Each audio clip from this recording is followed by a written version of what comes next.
I asked your Secretary of Defense a couple months ago what law governs their actions. Mr. I was Rumsfeld, going to ask him. Go ahead.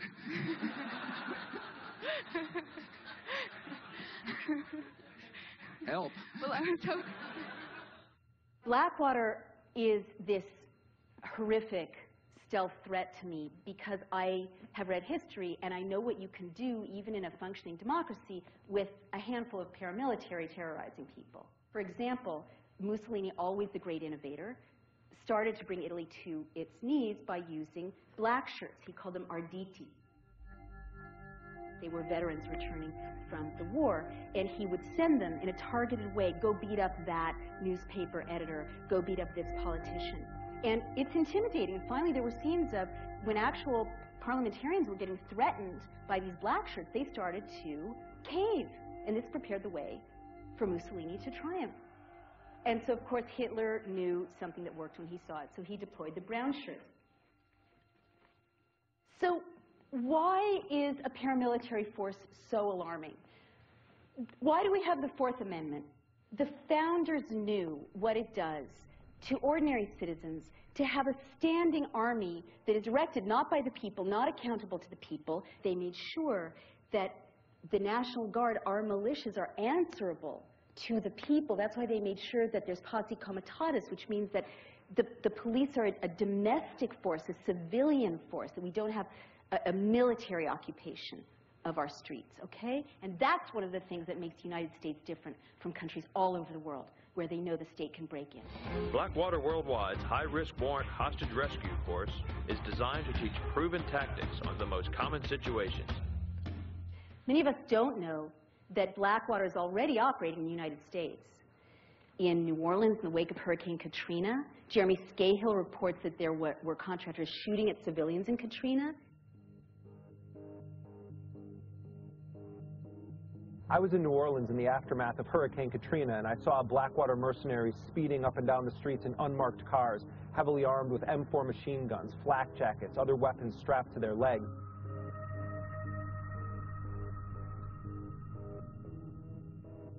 The nation's largest private security company may build a world-class training facility in Kootenai County. The Idaho Post Academy has signed a letter of intent to work with Blackwater if the company decides to build in the region. We feel Blackwater's reputation will hurt Idaho's reputation. This is the thing that keeps me awake nights. Out of all these steps, when I travel, I'm in Chicago, people say, oh yeah, Blackwater just established a beachhead in Illinois at the mouth of the Mississippi River. I'm in Southern California, people in San Diego are like, yeah, we're just fighting this really hard fight because Blackwater wants to establish a presence along the border, getting into border control. And their business plan calls for them to be increasingly active, monitoring protests. Their website has a focus on Midtown Manhattan. A paramilitary force, you can't close down an open society without one.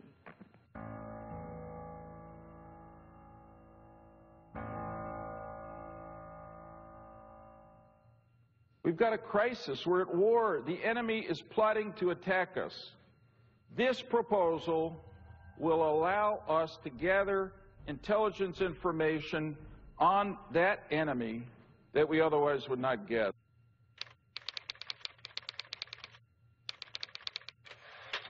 Another sign of a closing society is when government starts to surveil ordinary citizens. Mussolini pioneered this. Hitler set up neighborhood spies. East Germany developed the Stasi, and China today has the Dangan system. You need a surveillance apparatus to close an open society. Most of us know that our emails can be read and our phone calls can be listened into. But most people, I would have to say quite naively, think, well, if I'm not doing anything wrong, why does it matter? All you have to do is read history to know that in a closing society, you don't have to have done anything wrong.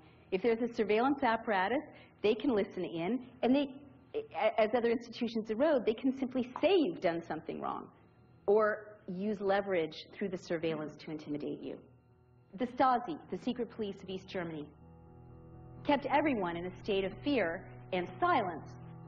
For years, everyone thought they had a Stasi file on them. after the wall came down, it turned out that only 10% of people actually had a file on them. But all it takes is to know you're under surveillance to keep you scared and frightened. So this is one of the steps that I have a very personal relationship to, and I have a lot of feelings about it, for the following reason. For a year and a half, every time I would try to take a plane, I would get my boarding pass, and it would have a quadruple S high security threat mark on it. And they would take me out of the line and do that whole extra security check thing.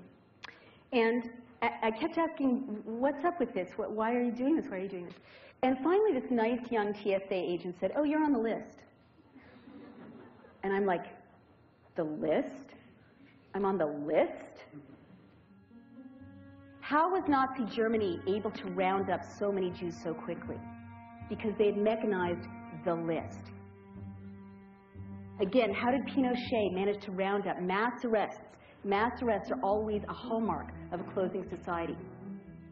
Thousands, tens of thousands of people in a notorious soccer stadium. The list. Every closing society keeps a list. So I researched it, and it turns out that I was in very good company. As of July of 2008, there are over 1 million Americans on the watch list. 20,000 names get added each month. 1 million entries. Now, there can't possibly be 1 million terrorists in the United States. We know, for example, there are lots of famous people on that list, don't belong in there. Senator Edward Kennedy, Nelson Mandela, peace activists, nuns, lots of people on the list. After doing some research, I discovered that I was in very good company. Many innocent, outspoken U.S. citizens are on the watch list. We understand that a new member is on the watch list, Drew Griffin of CNN. How did I get on this list? Well, the TSA is adamant it's not even me, even though it is me getting stopped at the airports. And my question is, why would Drew Griffin's name come on the watch list post his investigation of TSA? What is the basis of this sudden recognition that Drew Griffin is a terrorist? What a curious and interesting and troubling phenomenon. David Antoon, highly decorated Vietnam War veteran, served his country bravely, criticized the Iraq War. I mean, you can take WMDs and the Gulf of Tonkin, and you can see the manipulation of information to bring the American public into accepting and approving of a war that really had no basis. So I started writing about that. It wasn't long thereafter I noticed that every time I would purchase a ticket and board a flight, I would receive boarding passes with 4 S's on them. Every time I travel, every time my children travel, every time my wife travels.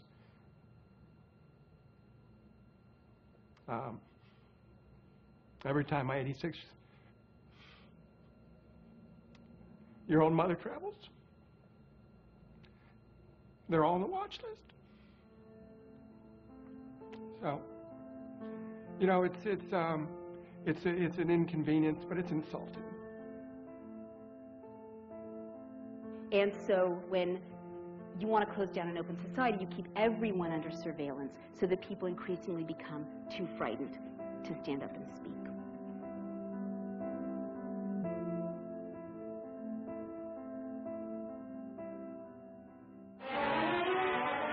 To one of these meetings came a young FBI agent, bringing with him, concealed among groceries, a portable radio transmitter. The ties of blood that bind us to the German fatherland can never be broken.